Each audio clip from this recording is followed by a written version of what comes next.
اعوذ باللہ من الشیطان الرجیم بسم اللہ الرحمن الرحیم الحمد للہ رب العالمین الحمد للہ الذی احصى كل شیء عددا وجعل لكل شيء أمدا وقدر كل شيء تقديرا ثم الصلاة والسلام على النبي الأمي العربي القرشي الهاشمي المکی المدنی الابتحی التہامی العبد المؤید والرسول المسدد المصطفى الامجد المحمود الاحمد حبیب الہ العالمین ابی القاسم محمد اللہم صلی علی محمد وآل محمد وعجل فرجهم وعلى أهل بيته الطيبين الطاهرين المعصومين المظلومين الذين أذهب الله عنهم الرجس وطهرهم تطهيرا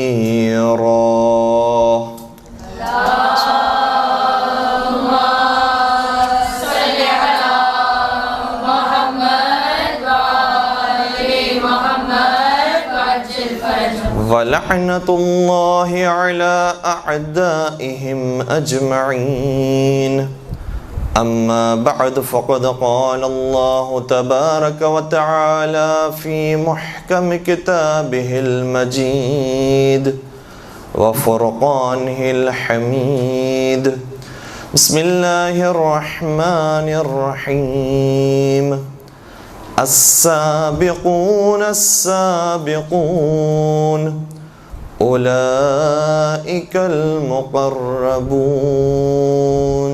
درود پڑھ دیجئے محمد و آل محمد اللہم صلی علی محمد وآل محمد وعجل فرجهم خاران گرامی، آج مجھے جو موضوع دیا گیا ہے وہ جناب خدیجہ طاہرہ سلام اللہ علیہا کی سیرت پر ہے، اور حضرت خدیجہ سلام اللہ علیہا کی زندگی کے اتنے مختلف گوشے ہیں کہ اس پر صرف 1 گھنٹے کی گفتگو کافی نہیں ہے۔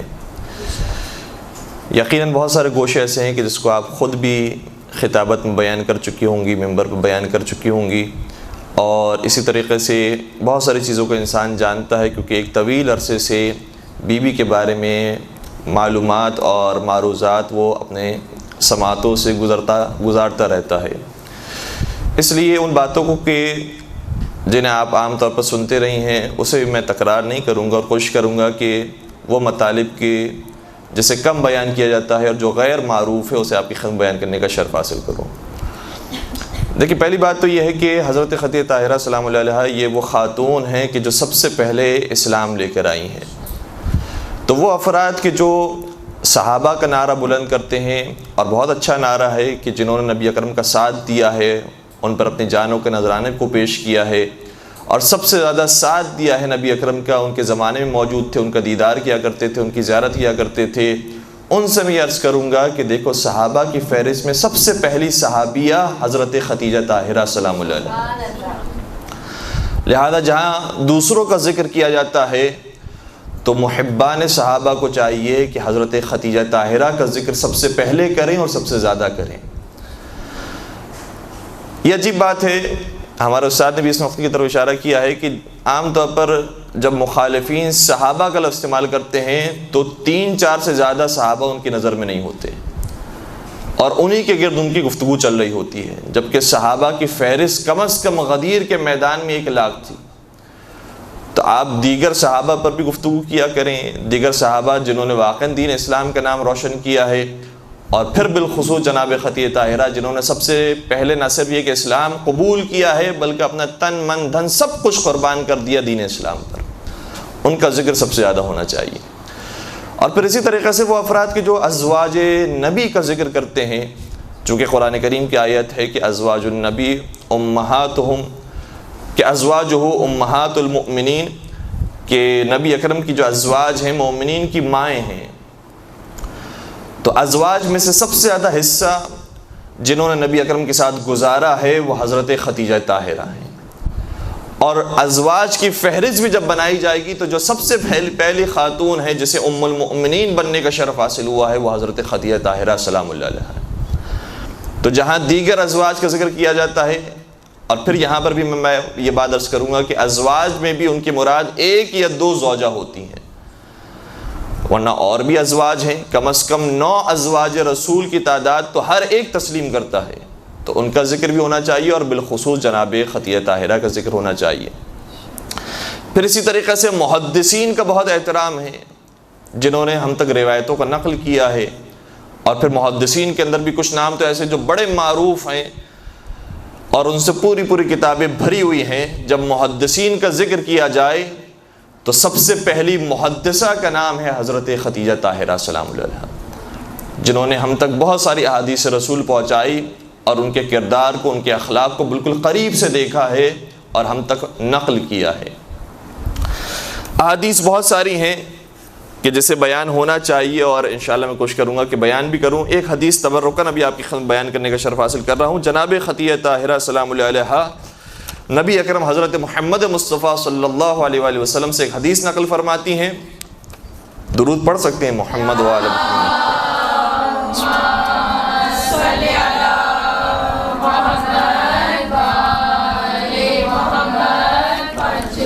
علامہ مجلسی نے اپنے کتاب بیان الانوار کے اندر اس روایت کو نقل کیا ہے، اور ابن عباس نے یہ روایت نقل کی ہے جناب خدیجہ طاہرہ سے، اور جناب خدیجہ فرماتی ہیں کہ نبی اکرم نے ارشاد فرمایا، سمعت رسول اللہ صلی اللہ علیہ وآلہ یقول ان اللہ اعطانی فی علی خصالا 9۔ بی بی ارشاد فرماتی ہیں کہ میں نے اپنے کانوں سے رسول اللہ کو کہتے ہوئے سنا ہے کہ وہ ارشاد فرما رہے تھے کہ پروردگار نے عطا کی ہے 9 خصلتیں حضرت علی مرتضیٰ کو،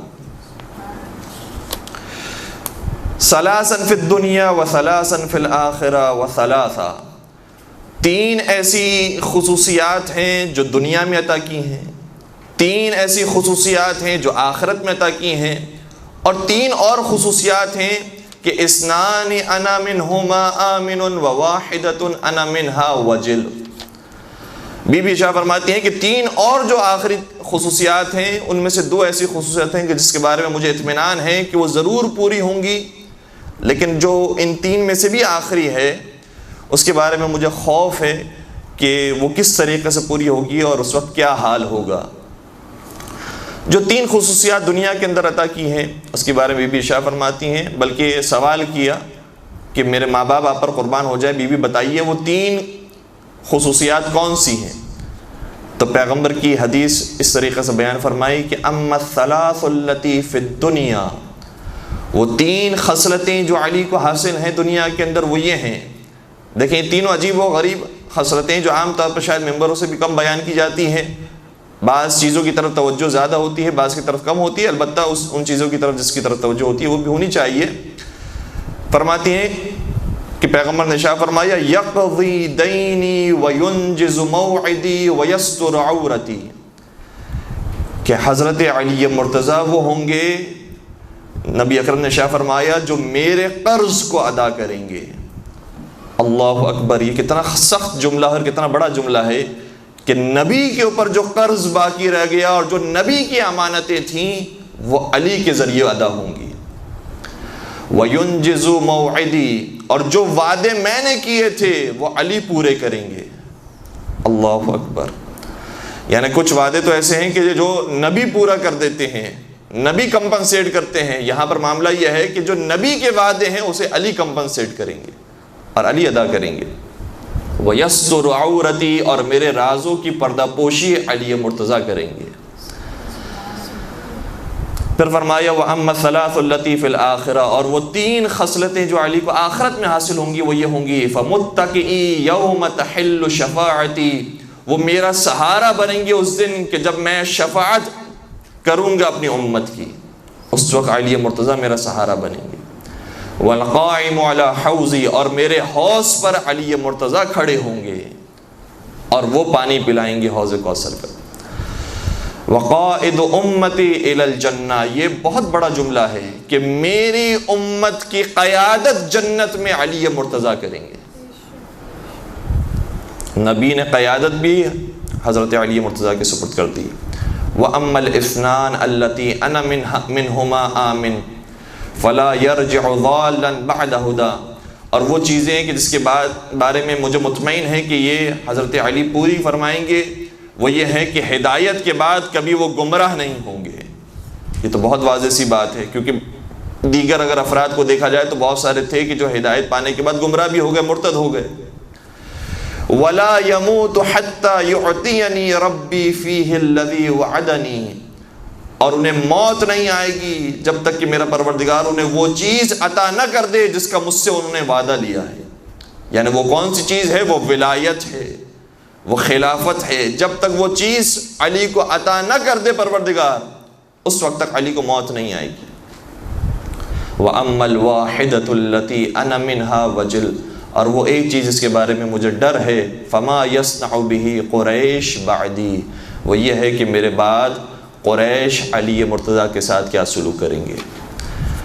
یہ جملہ جو اس مقام پر آیا ہے یہ ایک نیا موضوع ہے، اس پر مجھے گفتگو نہیں کرنی ہے، اس کو محسوس کیجئے گا۔ خود اہل سنت کتابوں کے اندر، بڑی بڑی کتابوں کے اندر آپ کو یہ کلمہ ضرور ملے گا کہ میرے چلے جانے کے بعد قریش ان کے ساتھ کیا کریں گے۔ یہ خود یہ جملہ بتا رہا ہے کہ پیغمبر کے جانے سے پہلے مسلمانوں کا رویہ علی کے بارے میں اور تھا اور چلے جانے کے بعد اور ہو جائے گا۔ بس یہ جملہ ہی کافی ہے، ہماری بڑی سی دلیل بن جاتی ہے کہ ہم جو یہ کہتے ہیں کہ نبی کے چلے جانے کے بعد امت گمراہ ہو گئی اور انہوں نے علی کا ساتھ نہیں دیا، وسیع کو وسیع نہیں مانا، اس پر کیا دلیل ہے؟ چاہے دوسرے واقعات نہ بھی ہو، یہی ایک جملہ بتا رہا ہے کہ پیغمبر نے شاہ فرمایا میرے جانے کے بعد تمہارے ساتھ سلوک بدل جائے گا۔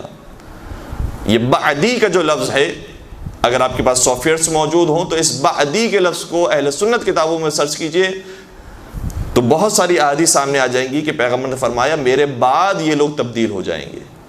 تو ہم بھی مانتے ہیں کہ زمانہ رسول کے اندر یہ ساتھ دینے والے تھے، لیکن جیسے ہی نبی کی آنکھیں بند ہوئیں انہوں نے علی سے بھی اپنی آنکھوں کو پھیر لیا۔ تو یہ ایک حدیث ہم تک جناب خدیجہ طاہرہ السلام علیہ کے توسط سے پہنچی۔ ایک درود پڑھ دیجئے محمد و آل محمد۔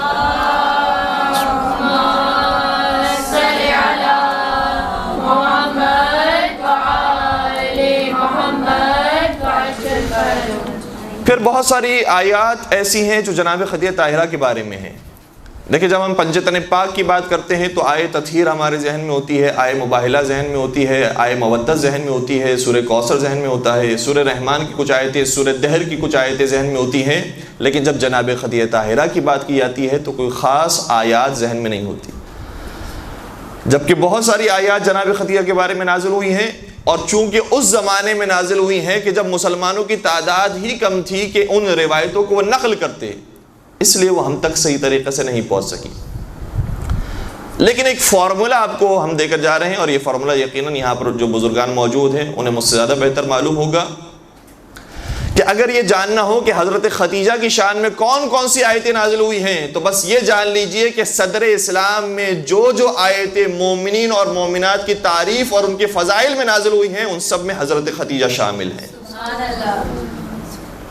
حضرت خدیجہ سب میں شامل ہیں، اور ان میں سے ایک اہم ترین آیت جسے آج سرنامہ کلام میں آپ بیان کیا کہ پروردگار قرآن کریم میں شاہ فرما رہا ہے السابقون السابقون اولئک المقربون، جو سبقت کرنے والے ہیں ان کی کیا بات ہے، وہ تو بہت آگے نکل گئے ہیں۔ اولئک المقربون، یہی وہ افراد ہیں جو پروردگار سے سب سے زیادہ قریب ہیں۔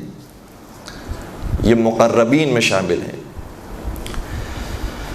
ایک جملہ ہے حدیث کا کہ حسنات الابرار سیئات المقربین۔ کیا مطلب ہے اس جملے کا؟ اس جملے کے اندر دو کیٹیگریز قائم کی گئی ہیں۔ کچھ لوگ ہیں جو نچلے درجے کے مومن ہوتے ہیں، کچھ لوگ ہیں جو بڑے اوپر درجے کے مومن ہوتے ہیں۔ جو نچلے درجے کے مومن ہیں وہ بھی مومن نیک افراد ہیں، لیکن حدیث یہ کہہ رہی ہے کہ یہ جو نچلے افراد ہیں ان کی نیکیاں بھی ایسی ہوتی ہیں جو نیکیاں کہلانے کے قابل نہیں ہوتی۔ اگر انہی نیکیوں کو اوپر والے انجام دیں تو اوپر والوں کے نزدیک یہ نیکیاں برائیوں کے برابر ہے۔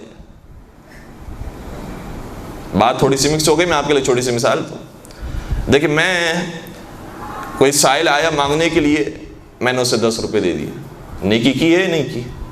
نیکی ہے۔ لیکن فرض کیجئے کہ یہی سائل اگر امام زمانہ سے مانگتا اور امام زمانہ عطا کرتے، تو اگر وہ بھی وہی نیکی کرتے جو میں نے کی ہے تو یہ ان کے لیے نیکی نہیں ہوتی، برائی ہوتی، کیونکہ وہ کریم ابن کریم ہے، سخی ابن سخی ہیں۔ تو کچھ نیکیاں نچلے درجے کے مومنین کے لیے نیکی ہوتی ہے، لیکن وہی کام اگر مقربین انجام دیں تو ان کے لیے نیکی نہیں ہوتی، برائی ہوتی ہے۔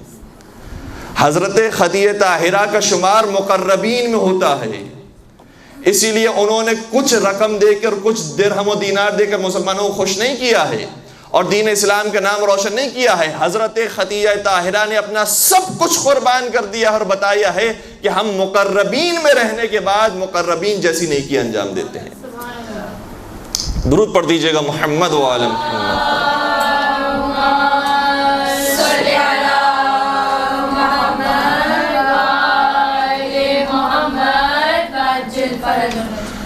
چند ایک آیات کو آپ کی خدمت بیان کرنے کا شرف حاصل کروں گا کہ جس میں جناب خدیجہ طاہرہ السلام علیہا شامل ہیں۔ سب سے پہلی آیت جو پیغمبر اکرم پر نازل ہوئی وہ آپ مجھ سے بہتر جانتے ہیں، وہ کیا آیت ہے؟ بسم اللہ الرحمن الرحیم، اقرأ باسم ربک الذی خلق۔ اس میں اس پورے سورے میں تقریباً خطاب پیغمبر اکرم سے ہو رہا ہے۔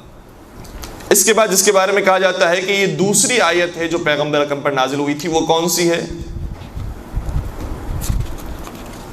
وہ دوسری آیت جو پیغمبر اکرم پر نازل ہوئی وہ کون سی آیت ہے؟ بہت مشہور آیت ہے۔ ارشاد یہ ہوتا ہے نبی اکرم سے کہ اب آپ اپنا تزکیہ نفس فرمانے کے بعد وَأَنذِرْ عَشِيرَتَكَ الْأَقْرَبِينَ، اب اپنے رشتہ داروں کو بھی ڈرائیے، اپنے قریبی رشتہ داروں تک بھی پیغام پہنچائیے۔ تو قریبی رشتہ داروں میں جو سب سے پہلے قابل ہے اس کی کہ وہ پیغام رسول کو سنیں وہ حضرت خدیجہ طاہرہ السلام علیہا۔ وَأَنذِرْ عَشِيرَتَكَ الْأَقْرَبِينَ ظاہراً سورہ مدثر کی آیت نمبر 2 ہونی چاہیے، اگر کسی اور کے ذہن میں ہو تو بیان فرمائیے گا۔ وَأَنذِرْ عَشِيرَتَكَ الْأَقْرَبِينَ۔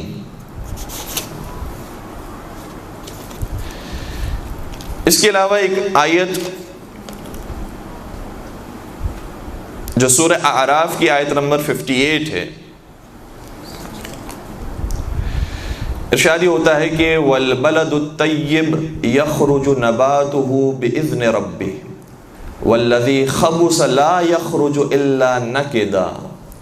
جو پاک زمینیں ہوتی ہیں ان سے خوبصورت پودے پیدا ہوتے ہیں،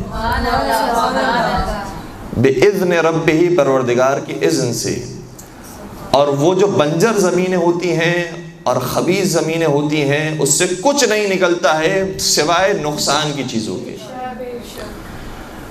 اور اس میں جو سب سے بڑا مصداق ہمارے سامنے آتا ہے وہ حضرت خدیجہ طاہرہ کی صورت میں آتا ہے کہ حضرت خدیجہ طاہرہ صرف یہ وہ واحد زوجہ رسول ہیں جن سے وہ اولاد چلی ہے جو تا قیامت باقی رہے گی، اور یہ ہمیشہ تماچا لگے گا ان افراد کے اوپر جو ابتر کا تانا دینے والے تھے۔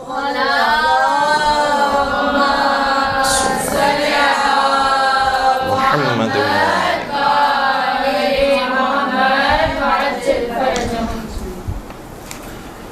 حضرت فاطمہ زہرا سلام علیہا کے بارے میں جملہ موجود ہے کتابوں کے اندر کہ پیغمبر اکرم نے فرمایا تھا کہ ان بطن امک کان للامات وعاء، کہ اے بیٹی فاطمہ تمہاری مادر گرامی کا شکم اور ان کا بطن مبارک امامت کے لیے ظرف بنے گا۔ تو امامت چلی ہے تو حضرت خدیجہ طاہرہ کی آل میں چلی ہے، ان کی اولاد میں چلی ہے۔ ایک اور آیہ کریمہ کہ جیسے یقیناً آپ سنتے رہے ہیں اور اس کے بارے میں تو سب سے زیادہ گفتگو کی جاتی ہے، جو سورہ والضحیٰ کی آیت ہے، سورہ الضحیٰ کی آیت نمبر ظاہراً 8ویں آیت یہ بنتی ہے کہ پیغمبر اکرم کے بارے میں شادی ہو رہا ہے کہ الم یجدک یتیما فآویٰ ووجدک ضالا فہدیٰ ووجدک عائلا فاغنیٰ۔ یہ جو آخری آیت ہے وہ 8ویں نمبر کی آیت بنے گی کہ اے حبیب جب آپ کو ہم نے یتیم پایا تو کیا آپ کی کفالت نہیں کی؟ کفالت پروردگار کہہ رہا ہے کہ کیا آپ کی نہیں کی، جبکہ کفالت خدا نے اگر کی ہے تو حضرت ابو طالب کے ذریعے کی ہے۔ وَوَجَدَكَ ضَالًّا فَهَدَىٰ، اور جب آپ کو لوگوں کے درمیان سرگرداں پایا تو کیا آپ کی رہنمائی نہیں کرتی؟ وَوَجَدَكَ عَائِلًا فَأَغْنَىٰ، اور جب آپ کو تنگ دست پایا تو مال خدیجہ سے آپ کو کیا مدد دے کر آپ کو غنی نہیں بنا دیا؟ اور اس آیت کی ذیل میں اہل سنت عالم دین جناب قرطبی اپنی کتاب الجامع للاحکام القرآن کے اندر یہ لکھتے ہیں کہ پروردگار نے اپنے حبیب کو غنی بنایا ہے تو حضرت خدیجہ طاہرہ کے مال کے ذریعے بنایا۔ اور اسی طریقے سے ہمارے بھی عالم دین شیخ صدوق علیہ رحمہ کتاب معانی الاخبار کے اندر اس روایت کو نقل کرتے ہیں کہ پروردگار نے مال خدیجہ کے ذریعے پیغمبر کو غنی بنایا ہے۔ فَأَغْنَاكَ اللَّهُ بِمَالِ خدیجہ، خدا نے تجھے غنی بنا دیا خدیجہ کے مال کے ذریعے۔ پھر ایک آیہ کریمہ جو جناب مریم سلام اللہ علیہ کے بارے میں نازل ہوئی ہے، سورہ آل عمران کی آیت نمبر 42 نمبر کی آیت ہے۔ ارشاد یہ ہوتا ہے وَإِذْ قَالَتِ الْمَلَائِكَةُ يَا مَرْيَمَ إِنَّ اللَّهَ اصْطَفَاكِ وَطَهَّرَكِ وَاصْطَفَاكِ عَلَى نِسَاءِ الْعَالَمِينَ، کہ ملائکہ جناب مریم کی خدمت میں آ کر کہتے تھے کہ اے مریم پروردگار نے آپ کو منتخب کر لیا ہے، آپ کو پاک و پاکیزہ بنا دیا ہے اور آپ کو تمام عالمین کی خواتین کے اوپر منتخب کیا، ہر برگزیدہ بنایا ہے۔ یہاں پر عالمین کی بعد میں پھر تفسیر پیغمبر نے بیان کی کہ وہ اپنے زمانے کے جتنے عالمین تھے ان کی خواتین کی سرداری جناب مریم کو حاصل ہوئی۔ اور یہ بھی ایک عجیب بات ہے جو بعض لوگ اعتراض کرتے ہیں جب ہم جناب فاطمہ کے بارے میں کہتے ہیں کہ حضرت زہرا وہ تھی جو محدثہ تھی جن سے ملائکہ گفتگو کیا کرتے تھے، معلائے کائنات پر فرشتے نازل ہوا کرتے تھے، اسی طریقے سے باقی ائمہ کی خدمت میں فرشتے آیا کرتے تھے۔ جب ہم یہ بات بیان کرتے ہیں تو بعض لوگوں سے بات ہضم نہیں ہوتی کہ کیسے ممکن ہے کہ نبی نہ ہوں اور ان پر فرشتے نازل ہوں۔ تو صرف نبی وہ ہوتے ہیں جن پر فرشتے نازل ہوتے ہیں۔ اس آیہ کریمہ میں کیا استعمال ہو رہا ہے لفظ وَإِذْ قَالَتِ الْمَلَائِكَةُ يَا مَرْيَمْ، اس وقت کو یاد کرو کہ جب فرشتے جناب مریم پر نازل ہوئے۔ جناب مریم نبی نہیں ہیں لیکن فرشتے نازل ہو رہے ہیں، اس کا مطلب یہ ہوا کہ فرشتوں کے نازل ہونے کے لیے نبوت شرط نہیں ہے۔ اگر کوئی نبی نہ بھی ہو لیکن صاحب مقام و منزل ہو تو پروردگار اس پر بھی اپنے فرشتوں کو نازل کرتا ہے۔ اور جب یہ بات طے ہو گئی تو یہ بات سمجھنا بہت آسان ہو جائے گی کہ شب قدر کے اندر ملائکہ نازل ہوتے ہیں امام زمانہ پر۔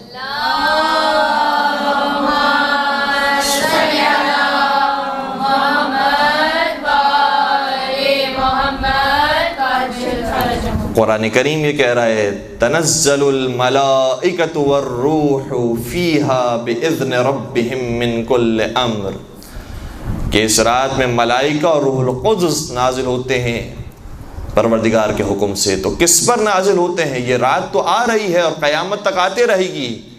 جب تک یہ رات باقی ہے کسی ایسے شخص کا ہونا بھی ضروری ہے کہ جس پر ملائکہ نازل ہوں، اور وہ ہمارے اور آپ کے صاحب الزمان حضرت حجت امام مہدی اجل اللہ تعالی فرج الشریف۔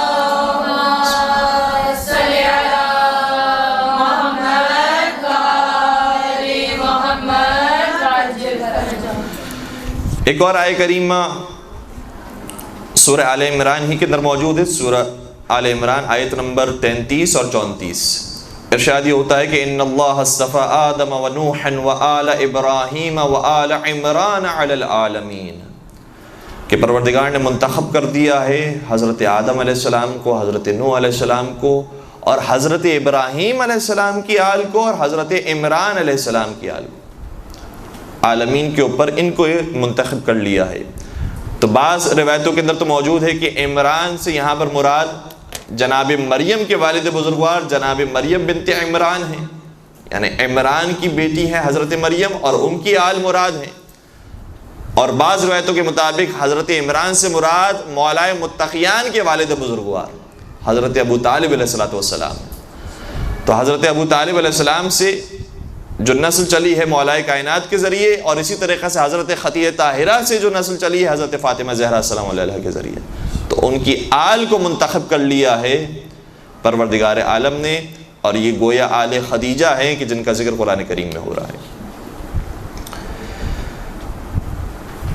ایک اور آیہ کریمہ جس میں شادی ہوتا ہے کہ سابقوا الی مغفرۃ من ربکم وجنہ، پروردگار کی مغفرت حاصل کرنے میں اور اس کی جنت حاصل کرنے میں جلدی کرو، سبقت اختیار کرو۔ سورہ مطففین کی آیت نمبر 22 ہے، بلکہ معاف کیجیے گا، اس سورہ حدید کی ظاہراً سورہ حدید کی آیت نمبر 21 ہے، جس میں یہ ارشاد ہو رہا ہے کہ سابقوا الی مغفرۃ من ربکم وجنہ، پروردگار کی مغفرت اور جنت حاصل کرنے میں جلدی کرو۔ تو جن افراد نے جلدی کی ہے ان سر فہرست افراد میں بھی سب سے پہلا نام حضرت خدیجہ طاہرہ سلام علیہ کا۔ ایک اور آیہ کریمہ، اب مجھے نہیں معلوم کہ کتنا حوصلہ ہے سننے میں، بس یہ آخری آیت کو آپ کی خدمت بیان کروں۔ پیغمبر اکرم کی ایک دعا ہے، اور پیغمبر اکرم کی صرف یہ دعا نہیں ہے، ہر شخص کی یہ دعا ہے، اور دعائے قنوت میں بھی اسے پڑھا جائے تو بہت اچھی بات ہے کہ ربنا حب لنا من ازواجنا وذریاتنا قرۃ اعین واجعلنا للمتقین اماما۔ دعا یہ ہے کہ پالنے والے میرے پروردگار میرے رب ہماری ازواج کو اور ہماری اولاد کو ہماری آنکھوں کی ٹھنڈک قرار دے،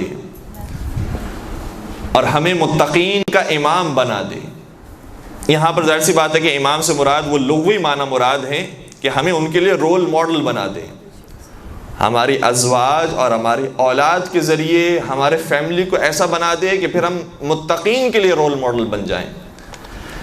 اب اس آیت کے ذیل میں اہل سنت عالم دین علامہ حسکانی نے، جنہیں حاکم حسکانی بھی کہا جاتا ہے، انہوں نے اپنی کتاب کے اندر اس روایت کو بیان کیا ہے کہ نبی اکرم نے یہ سوال کیا کہ یا جبرائیل من ازواجنا، اس آیت کے اندر جو میں دعا کر رہا ہوں کہ پروردگار میری ازواج کے ذریعے میری اولاد کے ذریعے میری آنکھوں کی ٹھنڈک قرار دے دے، تو ازواج سے مراد کیا ہے؟ تو جناب جبرائیل نے جواب دیا قال خدیجہ، حضرت خدیجہ طاہرہ کو آپ کی آنکھوں کی ٹھنڈک قرار دیا ہے۔ وقال وذریاتنا، اور میری اولاد سے مراد کیا ہے؟ فرمایا قال فاطمہ، فاطمہ کے ذریعے آپ کی آنکھوں کی ٹھنڈک آپ قرار دے۔ اور پھر آگے پیغمبر نے سوال کیا وقرۃ عین، جو آنکھوں کی ٹھنڈک ہے وہ کیا ہے؟ فرمایا قال الحسن والحسین، صلی علی محمد وآل محمد۔ اور پھر کہا، سوال کیا وقال وجعلنا للمتقین اماما، اور ہمارے لیے متقین میں سے ایک امام بنا دے، وہ کون ہے؟ قال علی علیہ السلام، وہ حضرت علی مرتضیٰ ہیں کہ جنہیں امام بنایا گیا ہے۔ تو اس آیت کا ایک حقیقی مصداق تو پیغمبر اکرم کا گھر آنا ہے، لیکن ہم سب اپنے لیے یہ دعا کر سکتے ہیں کہ پروردگار ہماری ازواج کو، ہماری اولاد کو ہماری آنکھوں کی ٹھنڈک قرار دے، اور ہمیں متقین کے لیے رول ماڈل بنا دے، نمونہ عمل بنا دے۔ البتہ یہاں پر بھی جو عربی سے واقفیت رکھنے والے افراد ہیں، کبھی کبھار یہ ذہن میں سوال پیدا ہوتا ہے کہ ازواجنا وذریاتنا، ذریاتنا کا مطلب تو سمجھ میں آ گیا کہ ہماری اولاد کو اولاد ایک سے زیادہ ہو سکتی ہیں، تو ازواجنا کا مطلب بھی تو جمع کا صیغہ ہے، تو یہ تو دعا اس وقت پوری ہوگی کہ جب ایک سے زیادہ ہوں ازواج۔ تو کیا اس کو رہنے دیں؟ اس کو حل کر کے انشاءاللہ کوشش کریں گے کہ جائیں. تو ازواجنا کا مطلب بالکل یہی ہے کہ ایک سے زیادہ ازواج، ہماری ازواج کو. مسئلہ یہ ہے کہ ہم سوچ اپنے آپ کو رہے ہوتے ہیں اور بات ایک سے زیادہ کی کر رہے ہوتے ہیں، جبکہ اپنے آپ کو صرف نہیں سوچنا ہے، پوری قوم کے لیے دعا ہے کہ جن کی جو ازواج ہیں اور جن کی جو اولاد ہیں ان کو، ان کی آنکھوں کو ٹھنڈک قرار دے. اور یہ سب کے لیے دعا ہے، ربنا ہمارے پروردگار، ربنا حب لنا ہم سب کو عطا فرما، من ازواجنا ہم سب کی ازواج میں سے، وذریاتنا ہم سب کی اولاد میں سے، قرۃ اعین آنکھوں کی ٹھنڈک. تو یہ اکیلے کے لیے دعا نہیں ہو رہی ہے، ہو ہی سبھی کے لیے دعا ہے. اس لیے یہاں پر جمع کا صیغہ استعمال ہوا ہے کہ جو صاحب ازواج ہیں، صاحب اولاد ہیں، پروردگار ان کو، ان کی اولاد کو، ان کی ازواج کو ان کی آنکھوں کی ٹھنڈک قرار دے اور ان سارے گھرانوں کو متقین کا رول ماڈل قرار دے. ایک درود پڑھ دیجئے محمد و آل محمد.